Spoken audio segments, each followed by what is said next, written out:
Ik ben Kevin de Denen van de firma Beel, vertegenwoordiger van alle professionele producten in het gamma, waaronder ook de onderhouden van de voetbalvelden, waarbij robotics een zeer grote rol in speelt. Begin vorig jaar zijn we weer begonnen met een demo te doen. Dus een heel jaar aan een stuk heeft er hier een demo gelopen, omdat ze eerst wouden zien en aanvoelen van hoe werkt het product, hoe degelijk is het product. Na dit jaar is gebleken dat dit product de top van de top was en hebben ze gekozen om tot aankoop over te gaan.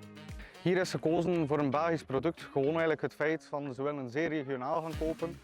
De kwaliteit is ook zeer hoogstaand tegenover andere merken van robots en daarom is de keus gevallen om zuiver uit te schrijven op een Bell Robotics robot. De greenkeepers vooral waren echt bang voor het maaibeeld op het terrein. Na die demo bleek dat zij aangenaam verrast waren en hebben ze gezegd van we moeten dat hebben.